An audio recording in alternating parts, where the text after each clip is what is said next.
Welcome to the On the Hook podcast.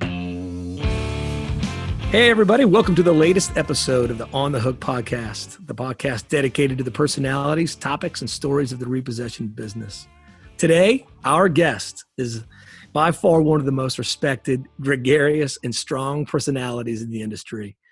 Whether you're visiting him at his company's offices, chatting with him at a conference, or lucky enough to play whirly ball against him in Dallas, Danny Valdes of Ally Finance was made for this space. Danny's a relationship guy first and foremost. You always leave Danny feeling like you're the only one in the world that mattered. With that being said, hey, Danny, thanks for joining us today on the Hook, man. It's great to have you. No, thank you, Paul, and thank you, UAR, and your staff and everybody there. We love you guys, and can't wait to join and talk to everybody. So how have you been, man? Like, how are you dealing with this this tumultuous time? It's funny, man. We're doing good. Get to work from home. Get to see the kids a little more. But I'll tell you what, I'm ready to travel, see every day. I think my kids are more ready for get me out of the house. Yeah, I think my kids are more ready for me to travel than I'm ready to travel, right? Yeah, man. I mean, my wife's like, I've seen you more in the last 2 months than I saw you all last year. I'm like, is that a good thing or a bad thing? Right. Did I overstay my welcome? Yeah, so I think we're all ready to go. I think we're all ready to hit a conference and just, hug it out like we normally do and just have a good time. Yeah. These Zoom meetings have been so fantastic that I've had to get to see people, Mm-hmm. When I do a walk in my neighborhood, it's supposed to be like a 40-minute walk and they end up being like 2.5 hours because we see people out we never see. Right. And you end up having conversations and you're like, hey, man, talk to me. Real people. This is fantastic. No, this is on Zoom. Imagine Zoom. Nobody would have heard of Zoom a year ago. Zoom's like the place to be. I've never heard of it. I've never heard of Zoom until this pandemic started, and then my wife has these happy hours with her friends. I mean, it's crazy. Yeah, we do live karaoke on Friday and trivia nights on Saturday with For real? friends. Yeah. Oh, that's fantastic. You're doing, David, you got to get on that, man. You're a karaoke guy. Yeah, I was singing Regulators and stuff like that, So when did it hit you that this is different than normal, right? Like, when did it hit you like, oh my gosh, this isn't like a normal time? Like back in, in 08, we had the fallout, but, you weren't worried of a boogeyman out there that's out to get you. But when did you have it? I think it was probably the week prior to March 17th because Ally was really working on getting everybody to work from home. Yeah. I mean, you're talking about almost 9,000 people, and that's kind of got me right then and there. It's like, we're trying to get how many people to work from home, and, that was all we cared about was just get everybody out of the office. I think that finally hit me. 9,000 people, Danny. Yeah, we got all 9,000. About 99.9% of us are working from home. That is spectacular. Yeah. That's when IT, you shake your head and marvel at your IT department. Like, how do they get that many people working from home that fast? Right. Yeah, no, and not many locations. So yeah, that's when it hit me. And, and then talking to you guys, the hit me is what are you guys going through, Right. And how much I care for the people who are in this industry. It's like, oh man, that's really hitting me when you're starting to see that. It gets a little crazy. Yeah, absolutely. So I was in Colorado attempting to go to spring break, right? And got one day of skiing in, and that night, the governor of Colorado basically shut everything down, right? And by the next morning, I was trying to turn in my skis. You couldn't buy a cup of coffee. There was nobody around. It felt like a zombie apocalypse. And by the time I got back to Kansas City to go back to work on that Monday, we were in our pandemic plan, right? Yeah. And the funny thing is about the pandemic plan, like years ago, when Monty Cernel was our legal counsel and our director of risk and compliance, compliance back 10 years ago was loosely based, right? Yeah. It was so loosely based. What was compliance 10 years ago? Exactly. So we're doing an onboarding thing with a client that said, hey, present us your pandemic plan. And he and I were like, what? What are you talking about? So we Google it all day. Like, what is a pandemic plan? What does it look like? And we didn't laugh at each other, but we're like, this is something we're putting together we're never going to have to use. You're not going to need a business resumption plan anymore. It's a pandemic plan. Exactly. So we were putting this together, and we're thinking we'll never have to use it. And here, lo and behold, like karma is unreal. Like it circled all the way back and said, you know what, haha, you're gonna have to use it. Yeah, it really hit, changing the back. It hit me the day we were supposed to be together in Dallas. Yeah, and that hit me that I couldn't be there because we had our golfing, and I was like, Ally put a restriction on travel, and I'm like, dang, I was supposed to and it didn't work out. So that kind of so. That was crazy because we had already rescheduled it, from earlier. Yep. And then the world just kind of Kansas City had to win a Super Bowl, Yes. Yeah, had to win, so we had to reschedule because of that. And that was one of the greatest days of my life going to that parade, man. I got to tell you, I hate to don't tell Goyer and Adam, but that was one of the greatest days of my life going to that parade, man. That's awesome. I'm glad you and your family get to enjoy that one. So one question for you, like everybody I talked to said they've never been busier than they have working from home than right now. Is that the same for you and your staff? Same for me, and I wouldn't say my whole staff, but for the most of us, I can't probably carve out maybe 30 minutes I can get away from the computer.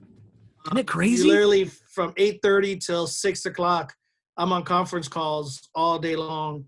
Not only because, now we're looking at what we could do to get back into the office, but just some of the things we're working on individually just to help us with the industry and Ally's doing, and and you have to keep up with your teams now more. You can't just talk to them face to face. So hey, you got to meet up 3 times a week. Right. What's on in your world? So you really have more meetings than you ever expected, and it's kind of crazy. So any funny quarantine stories? Or have you started any streaks? Have you binge watched anything since this all started? Well, I actually had the beard. I like it. I shaved it for this today, actually. Oh man, I got the quarantine beard going, man. I had it good for about at least a good 3 weeks, or I just let it grow. Did you? Yeah. So, but I knew I was going to be on, so I was like, you know what, I got to look good for Paul, because I got to at least be a little better looking. You need to get better glasses, man. You got to get better glasses. So, have you binge watched anything? Are you a Netflix guy or? You know what? We haven't had a chance to binge watch. I try to spend more time with the kids. I'm actually playing video games now with a bunch of old friends. That's so cool. Live and start playing some video games when you get a chance. But binge watching, we tried the Tiger King. I did it. I fell into the trap. What'd you think, man? It was great. I mean, we didn't finish it yet, but we watched it. It was okay. But no, just haven't really caught. I actually watch more news than anything else now. Yeah. See what the heck's going on. But my wife gets mad at me for watching news. She actually slaps me in the back of the head. Stop watching that. Yeah. No, it's so funny. I turned 50, 2 weeks ago. Well, when we were supposed to, you changed it. We were going to be in Dallas on the 25th, but you changed it to the 23rd. So my wife turned 50 the 24th. I turned the 25th, right? During quarantine. And, now it's so funny because I'm like, am I in that high risk category? Like now that I'm 50, do I really got to watch? Like, I'm wearing a mask everywhere and glove. I've only been literally in 6 weeks. I've been to 4 places. If you start drinking again and get that vodka, that'll take care of the stuff. I'll switch to Tito's. My wife has drank more wine during this stay-at-home thing. Sanitary. You gotta get out. Mix it with some vodka and you're good to go. We're going to get Paul at the next conference. I went back to drinking because of COVID-19. Right, because of COVID. Absolutely. So one thing that's funny is that I think this has humanized everybody, right? In the past, we've had relationships with our clients. We've always had really good relationships. But when you're in a Zoom meeting and a dog steps into the frame or somebody's kid crawls up on top of them, it puts you on the same level as that, because we tend to put our clients, up on a pedestal and like you're this mysterious people, right? And we put you up on this pedestal, and now it's like I see the back of your house, I see your dog, I see your kid, and it just puts us all on the same level. And I think that has been awesome. I'm in my kid's room right now because I'm trying to find a place where they're not yelling at each other around or trying, hey, I need help on my homework now because that's the new thing, doing their own computer homework. So it's funny, and then, my wife's walking behind, hey, do you need a mask? Because she's making masks. That's her new hobby, She's making masks? Your wife is? Yeah, she's making a bunch of masks for everybody. She's made over 150 already. So that's incredible. Yeah, so it's something for her to do. I'm like, you could sew. I'm not sewing. I'm good. I go play video games with the guys. You know, that's just yeah. It's just it is humanized. It's nice, seeing a bunch of guys with dogs now. Hey, I got a new dog. Right. A lot of people have gotten puppies during this thing. Yeah. I don't want to add a kid to the house. I'm good. 2 is enough. So one of our goals of the podcast, right, is to highlight some of the big personalities and the stories that come out of this industry and the people, right? And you, man, like you and Bob Wilson are like at the top of childhood stories that are just spectacular.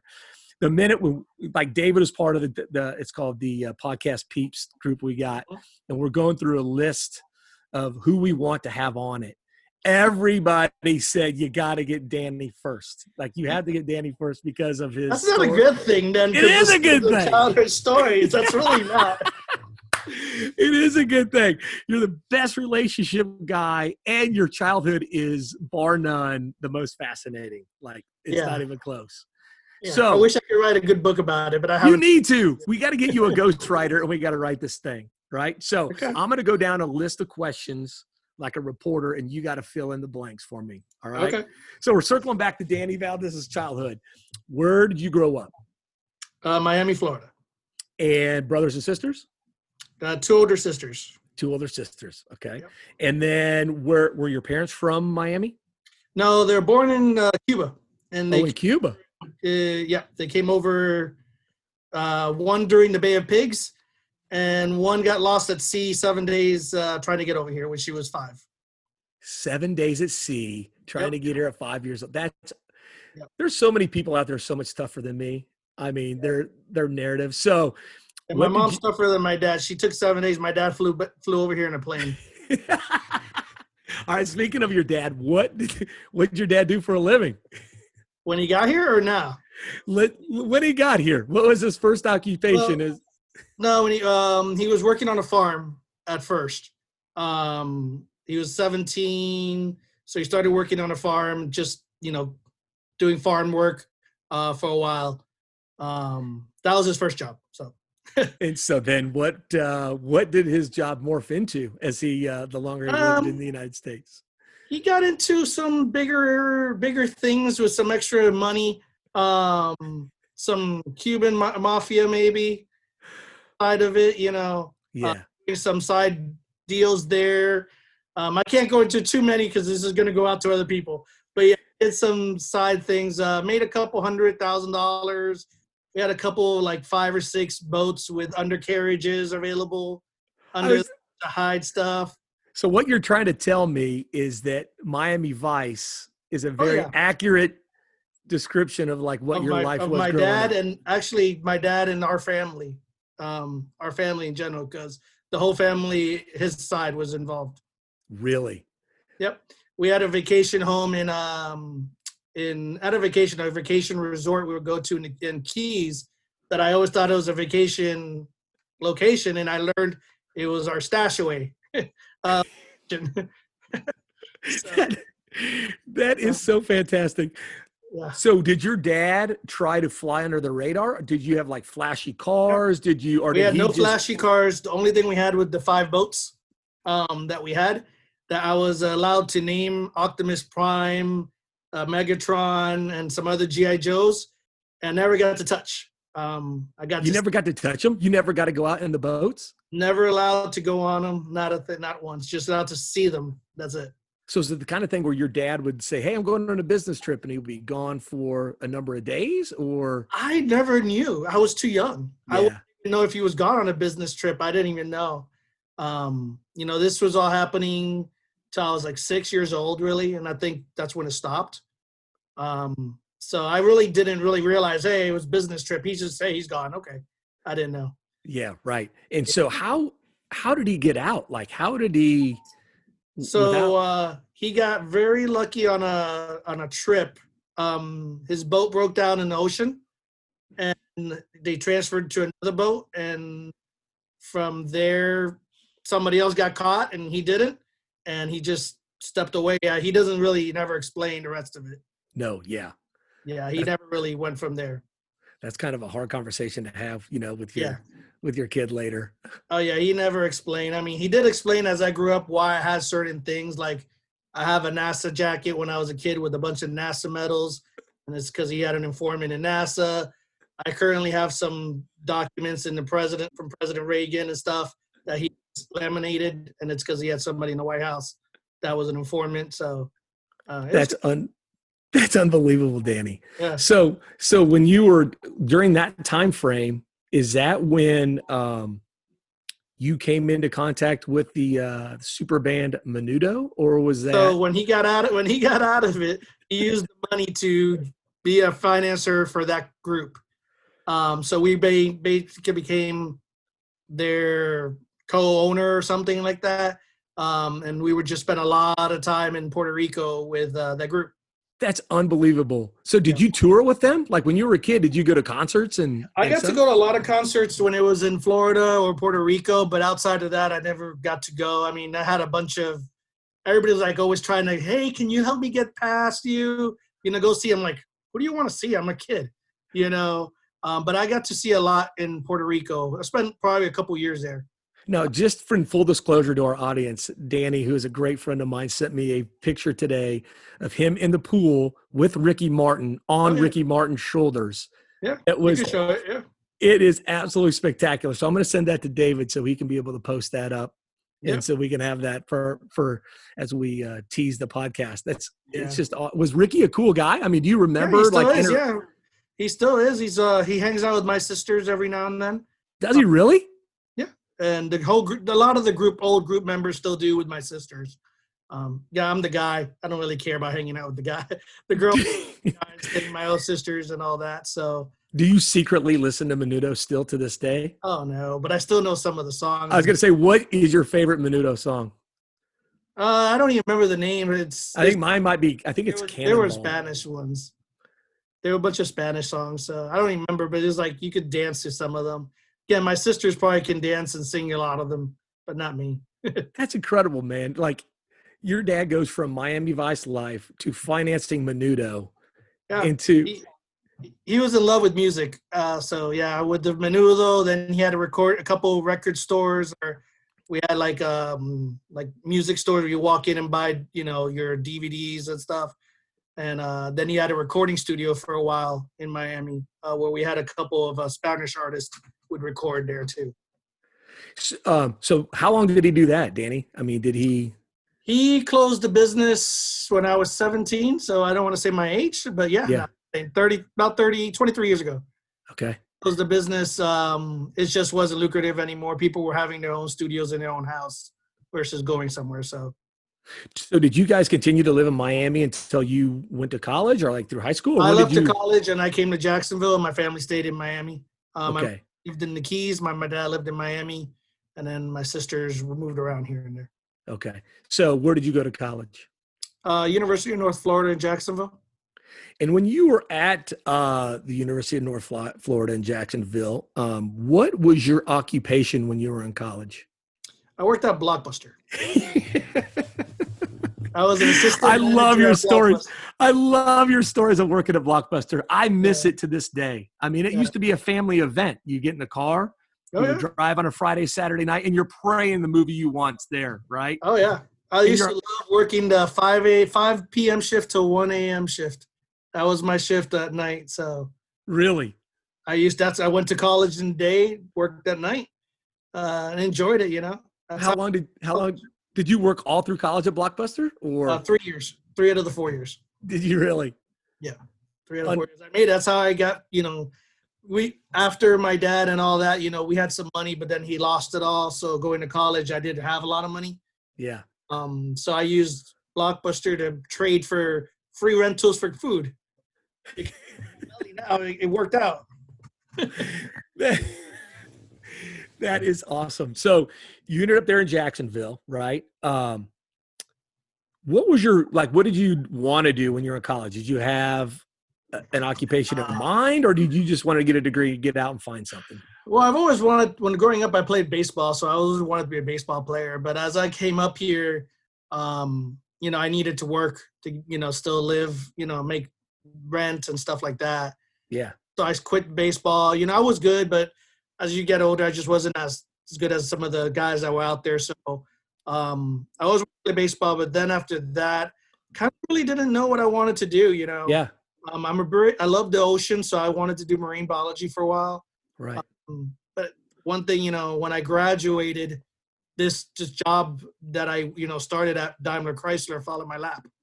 So I kind of Okay. took. That was my next question. So, you graduate from school. Did you fall into the car business right away, or did you have some other jobs before you got No, into the car no. business? The story was funny. Because I had a girlfriend in college, and I would go with her to church every Sunday, and there was a guy who sat in front of us in college and in church every day. And when I graduated, I broke up with my girlfriend. I graduated. One of my friends said, "Hey, before you head back to Miami, let's go my girlfriend's bar, my friend's girlfriend's bar, and let's crash this party." I said, "All right, let's go." So I crashed this party, and next thing you know, it was a Daimler Chrysler Christmas party. And the guy that sat in front of me in church is the manager, No way. Daimler Chrysler, and he came up and he's like, "What are you doing here?" I'm like, "I'm with them." And I'm like, so I started talking to him. I said, "I need a job," and literally within 2 weeks, I had a job at Daimler Chrysler. Really? What was your first? What did you do for them? I was a collector, just deficiency recovery collector. Started there, and then moved my way up from Daimler Chrysler when they split with Chrysler, and just became a manager like a year and a half later. Really? Started doing little things in the auto industry, from collector to bankruptcy manager, collection manager, skip tracing manager, and then I think in 2009 is when I became the repo manager at TD that bought Daimler Chrysler, and then from there it's been repo manager since. So, isn't it funny? There's so many people in our industry that whether you're on the repo side or the marketing side, you fall into it and then you never want to get out. Like it gets in your blood and you just don't want to get out, you know? I agree. Paul, I say it to you all the time. I didn't even know you guys, and I thought I knew everybody. When I worked at TD in the repo industry, and when I came over to Ally and I met you guys, you love being around people like you and people who just are great. You don't want to leave that. You don't. Just really good people. The relationships will be my friends for a Mm-hmm. lifetime, right? Yep. And some people are really, they stick with their college friends or high school friends. I can honestly say my coworkers and my industry friends will be my friends, forever. It's just Yeah, there's a bond in this industry that's just strange that you just want to stay part of it. When you I went to agree. TD, did you hire in as the vendor manager there, or did you Yeah, start? I applied, and my mentor at the time, Bill Butterfield, who hired me. Uh, Yeah. yeah, he hired me as within out TD and took it from there and showed me the ropes for about a year until he moved on to do something differently, and I took it off from there. So when you were at TD, was it always you were always using forwarders there? Or did you have a hybrid there where So you? the year I took over, we switched from direct model to a forwarder model. Okay, so you had some relationships with direct guys in the industry, or The company did. I didn't. I didn't you know did not? anybody Okay, really besides the forwarders. After joining, I started meeting some guys. Chad from Repo Inc. yeah. One of my first guys I met. Star from Alpha. You started going to NARS, and then you started meeting some people there that were direct agents. So what was the biggest difference between when you left TD and you went to Ally? Was it the Volume. volume? Okay, yeah, the volume. Volume. You're talking about 200. No, way more than that. It's almost 1,000% difference jump. I mean, we were doing 2,000 assignments at TD, and now I'm doing 20,000. Here. Yeah, And definitely the volume and size of the company.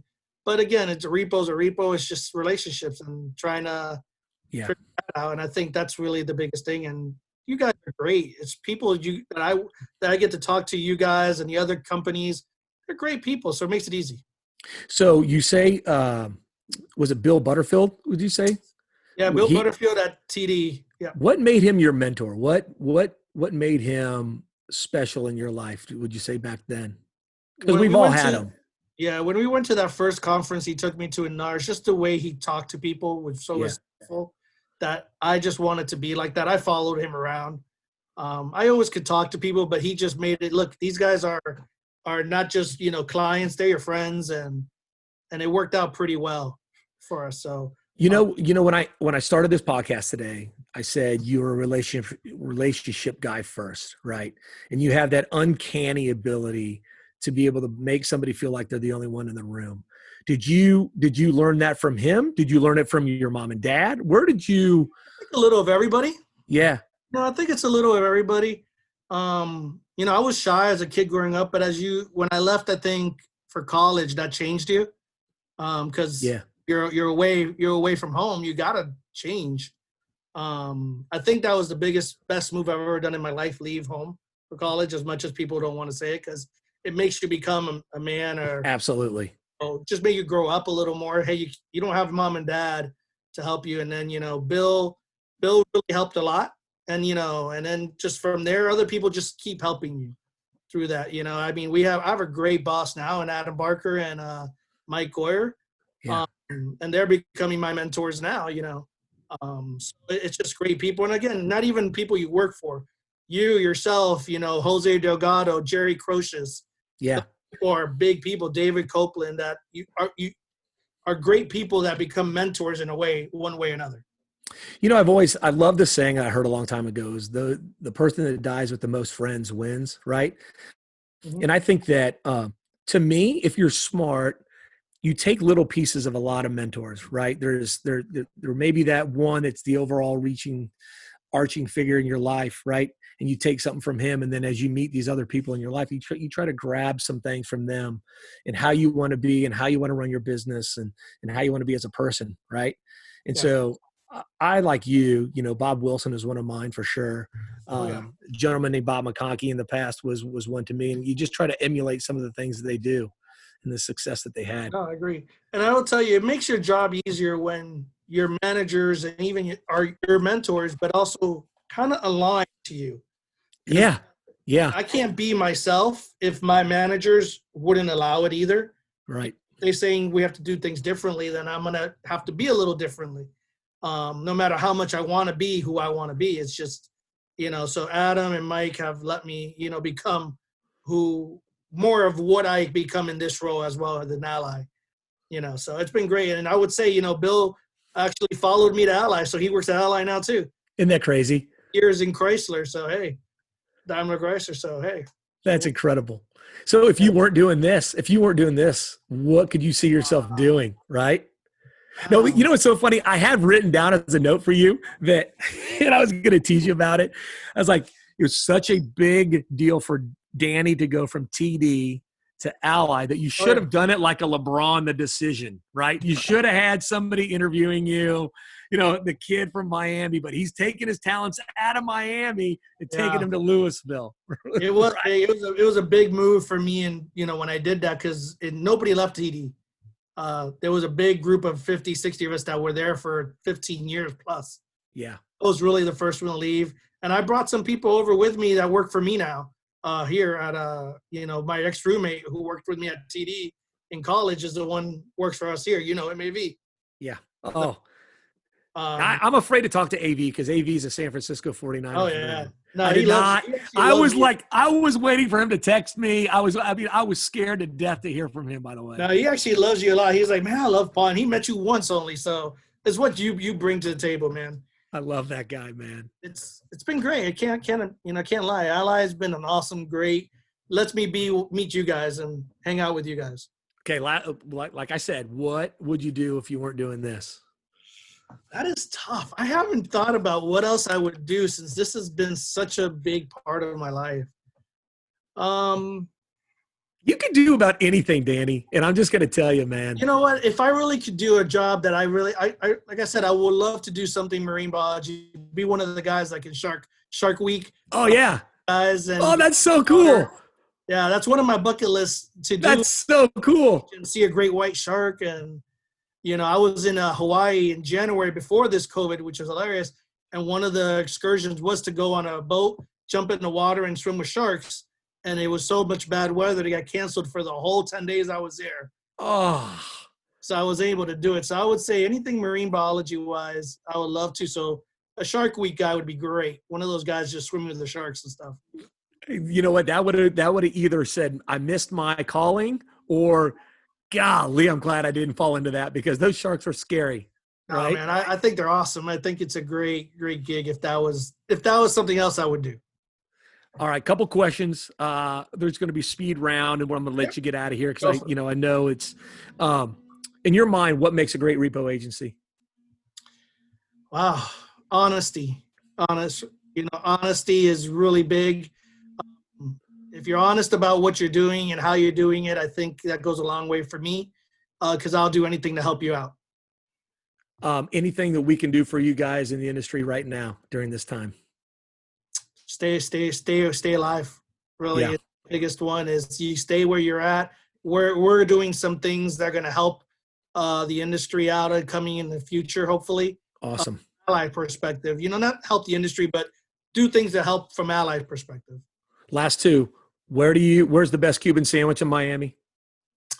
Wow, that's hard. It's called Vicky's Bakery. Go to Vicky's Bakery and you can get any one. There's like 20 of them. They have the best Really? sandwich. Yeah. And then Joe Stone Crab, scale of 1 to 10. What do you think of Joe Stone Crab? Not a seafood guy, so I'll say 0. Oh my God, you're killing me! It's one of my favorite restaurants. It is. It's It's one of great, my but favorite. not a Hey, not a seafood guy. I try to avoid seafood. I grew up in the Miami and the Keys, so try to avoid seafood if I can, as much as I ate it. Remember, my uncle's used to be a commercial lobster and fisherman, so I used to see it a lot. so listen, man. I'm going to let you go, but I just want to say from the bottom of my heart, man, I appreciate our friendship and our partnership, man. It means so much to me. You're Yeah. so good on this. I'm going to ask you to come back with a Goyer, Barker, Kevin Wilson. We're going to do a love fest, man, one of these Hey, days. I'm All right. down for this. I appreciate you and David. Thank you for putting this together. I think it's awesome, man. I especially get to see you, man. It's really a good thing, and your staff is great. Kevin's great. I love Bob. It's a great. You guys have a great staff, great team. I appreciate everything you guys do for us too. I appreciate you, brother. Listen, so hey guys, that's it for this episode. Danny, thanks again to you, man. I really appreciate you. Those that are listening and supporting the podcast, hey, thank you. Y'all be cool. Y'all be safe, and keep listening to On the Hook. Thank you.